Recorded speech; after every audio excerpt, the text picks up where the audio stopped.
12월 24일 화요일 기도로 돕는 그 사랑 매일 묵상. 오늘은 시편 88편 10절에서 18절입니다. 시편 88편 10절에서 18절은 굉장히 유명한 그 시편입니다. 왜냐하면 시편은 주로 그 고통 가운데 시작했다가 마지막에 하나님을 찬양하는 것으로 이제 끝이 나는 시편이 대부분입니다. 하나님, 저는 언제까지 외로워야 됩니까? 하나님, 일어나소서. 하나님, 왜 이렇게 내 인생을 돌보지 않습니까? 이렇게 기도하지만 마지막에는 할렐루야로 끝나는 대부분의 시편이 그렇게 끝이 나는데, 유독 시편 88편은 마지막 함 보세요. 주는 내게서 사랑하는 자와 친구를 멀리 떠나게 하시며 내가 아는 자를 흑암에 두셨나이다. 이제 그렇게 고백을 하죠. 이게 시편 88편 18편이 시편의 마지막입니다. 88편에. 그래서 지금 주께서 하나님이 자신에게서 사랑하는 자와 친구를 멀리 떠나게 했다. 그렇게 자기의 고통 속에서 사람들이 떠났다는 뜻이고, 나를 아는 자를 흑암에 두셨나이다 라고 하나님을 좀 원망하면서 끝이 나는 시편입니다. 그래서 오늘은 18절에 친구를 멀리 떠나게 하시며 나를 아는 자를 흑암에 두셨나이다 라는 제목으로 말씀을 좀 나누려고 합니다. 지금 시편의 기자는 굉장히 힘든 상황 속에서 지금 기도하고 있습니다. 그러니까 10절도 그렇게 얘기하죠. 주께서 죽은 자에게 기이한 일을 보시겠나이까?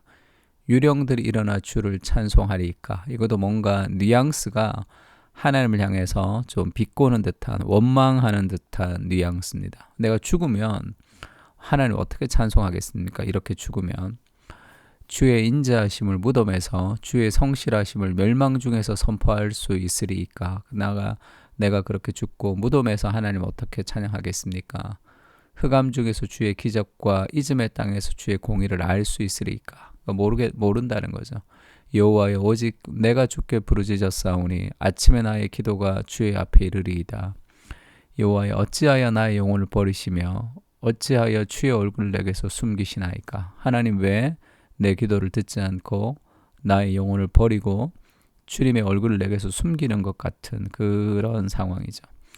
그리고 그의 평생을 기억하면서 그렇게 얘기합니다. 15절에 내가 어릴 적부터 고난을 당하여 죽게 되었사오며 주께서 두렵게 하실 때에 당황하였나이다. 나의 어린 시절부터 지금까지 내 인생은 고난의 연속입니다. 주의 진노가 내게 넘치고 주의 두려움이 나를 끊었나이다. 이런 일이 물같이 종일 나를 애우며 함께 나를 둘러쌌나이다. 그 진노와 두려움과 고통이 자기를 둘러싸서 결국은 주는 내게서 사랑하는 자와 친구를 멀리 떠나게 하시며 그 고통 속에서 사랑하는 자와 친구들이 다 떠나갔고 나를 아는 자를 흑암에 두셨나이다. 그 흑암이 내가 아는 친구입니다. 그런 뜻이죠. 하나님이 나를 사랑하는 자와 친구를 멀리 떠나게 했기 때문에 내 친구는 이제 흑암이 내 친구입니다. 흑암만이 나를 압니다. 그렇게 지금 하나님을 조롱하듯이 끝이 나는 거죠. 그러니까 마지막에 하나님으로 인하여 내가 힘을 얻었나이다 이렇게 시편이 끝나지 않고, 하나님이 내 인생에 고통을 주셨고 친구를 다 떠나게 해서 결국 흑암이 내 친구잖아요. 흑암이 나한테 있잖아요. 흑암만 친구가 됐잖아요. 그렇게 좀 하나님에게 좀 따지듯이 비꼬듯이 그렇게 외치는 시편입니다. 틴 켈러가 이 시편을 설교하면서 설교자들을 제일 힘들게 하는 시편이다 이런 얘기를 했습니다. 왜냐하면 하나님을 찬송하는 것으로 끝이 나야지 소망을 주는 메시지를 전하는데 하나님 원망하면서 끝이 나버렸으니까. 그러면 이 시편이라는 것이 정경이라서 이 하나님이 성경으로 인정한 영감된 하나님의 말씀인데, 이렇게 조롱하듯이 끝나는 이런 시편이 성경 안에 존재한다는 것은 그건 어떤 의미인가? 그것이 좀 고통스럽죠. 설교하기도 그렇고 우리가 이해하기도. 그 데릭 키드너라는 구약 주석 학자가 있습니다. 데릭 키드너가 이 구절을 하나님은 인간이 힘들 때 얼마나 고통스러워 하시는지를 아시는 분이시다. 이렇게 주석을 했습니다. 지금 이 시편에 하나님이 이것을 정경으로 두셨고 하나님을 원망하듯 끝나는 이 시편을 우리에게 주신 이유는 성경으로 인간이 고통스러울 때 얼마나 힘들어하는지를 하나님은 이해하시는 분이시다. 그것을 우리에게 알려주고 있는 겁니다. 그리고 지금 14절에 보면 여호와여 어찌하여 나의 영혼을 버리시며 어찌하여 주의 얼굴을 내게서 숨기시나이까. 이게 엘리 엘리 라마 사박다니 할 때 그 십자가에서 하나님께 버림을 받은 예수님의 목소리와 좀 비슷합니다. 이런 상황에서 하나님이 버린 것 같은 그런 상황에서 지금 그가 시편을 통해서 기도를 통해서 하나님께 나아가고 있는 거죠. 욥기에 보면 사탄이 하나님께 그렇게 대답합니다. 욥이 어찌 까닭 없이 하나님을 경외하겠습니까? 까닭 없는 경외가 다 까닭이 있다. 결국 자기에게 유리하기 때문에 하나님을 경외한다.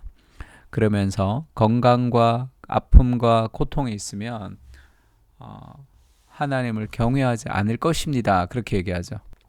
그래서 여러 가지 것들이 다 사라집니다. 건강도 잃어버려지고 그 고통 속에서 욥이 하나님을 향해서 부르짖죠. 부르짖을 때 하나님을 원망하기도 하고 하나님을 향해서 막 저주하기도 합니다.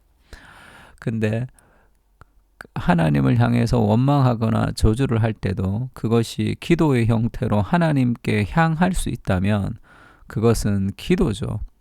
우리가 정말로 고통 가운데 하나님에 대해서 실망하고 하나님이 없다라고 생각하면 기도 안 하겠죠. 기도를 한다는 것은 하나님을 우리가 믿고 신뢰하지만 이 상황을 내가 도저히 이해할 수 없습니다라는 아름다운 신앙의 고백의 한 형태입니다. 결국 우리는 그렇게 이해되지 않는 상황 속에서도 원망과 저주의 형태라도 하나님께 기도할 수 있다면 결국 사탄이 패배하게 되는 것이고 하나님이 승리하게 되는 거죠. 그것은 굉장히 건강한 신앙의 방식이라고 할 수 있습니다. 우리가 다 이해해야 되는 건 아니잖아요. 신앙생활이. 이해할 수 없어도 기도할 수 있습니다. 원망과 저주의 형태라 할지라도 마찬가지입니다. 예수님도 십자가에서 엘리 엘리 라마 사박다니 나의 하나님 어찌하여 나를 버리셨나이까 이렇게 기도하셨죠. 하나님에게 버림받는 그 순간에도 하나님을 향해서 기도하고 있잖아요. 어찌하여 나를 버리시나이까. 그래서 레온 모리스라는 사람이 요한복음 주석을 쓰면서 이렇게 얘기했습니다. 하나님으로부터 아버지로부터 버림받는 그 순간에도 그리스도의 기도는 아버지께로 향하고 있었다. 이렇게 표현을 했어요.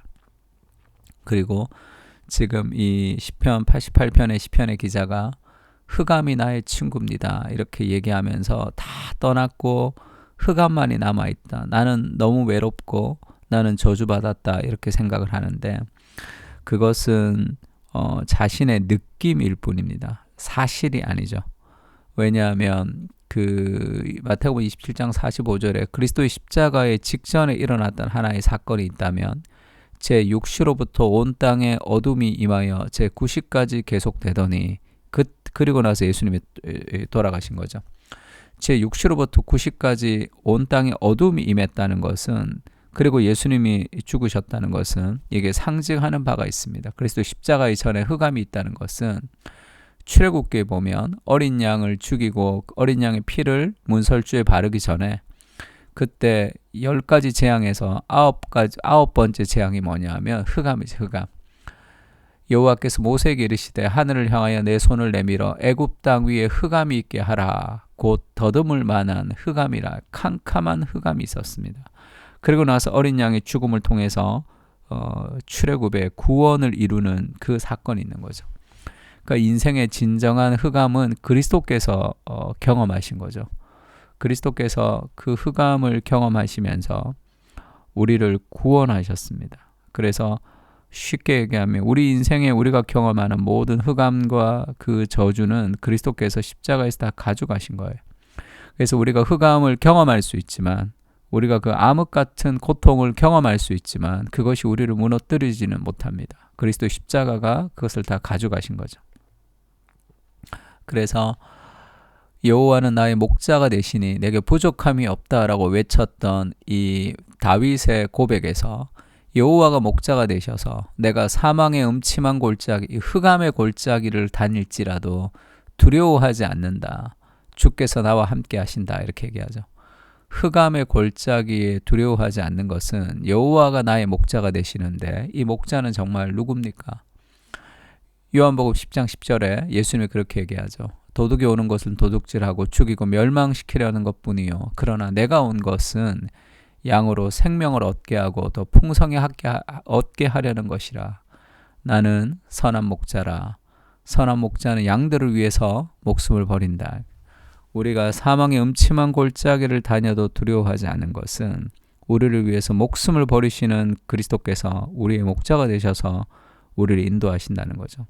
그 어떤 흑암 속에서도 하나님이 우리와 함께 그리스도가 우리와 함께 하신다는 것을 성경은 우리에게 얘기하고 있습니다. 그래서 흑암만이 나의 친구입니다. 하나님 없습니다. 이렇게 우리가 저주하고 원망할 때가 있지만 그것은 느낌이죠. 진정한 고통과 흑암 속에서도 하나님 우리를 버리지 않는다는 것을 그리스도 십자가를 통해서 우리에게 알려주고 있습니다. 그래서 그리스도가 나를 위해서 목숨을 버리시는 선한 목자인 것을 우리가 알면 알수록 우리 인생의 사망의 음침한 골짜기 속에서도 두려워하지 않는 그런 인생으로 우리가 좀 살아갈 수 있는 거죠. 우리가 겪는 흑암은 진정한 흑암이 아닙니다. 그 흑암의 세월 속에서도 우리는 버려지지 않습니다. 어두운 시절은 터널이지 동굴이 아닙니다. 그 세월을 통해 하나님의 사랑을 더 깊이 알아가게 하시고 믿음으로 살아가게 하여 주시옵소서. 그리스도가 나를 대신하여 저주받으셨음을 신뢰하며 모든 저주로부터 자유로운 인생으로 한 걸음씩 걸어가게 하여 주시옵소서. 사망의 음침한 골짜기에서도 우리를 구원하시는 그리스도의 삶을 가슴에 새기며 흔들리지 않고 오늘을 걸어가게 하옵소서.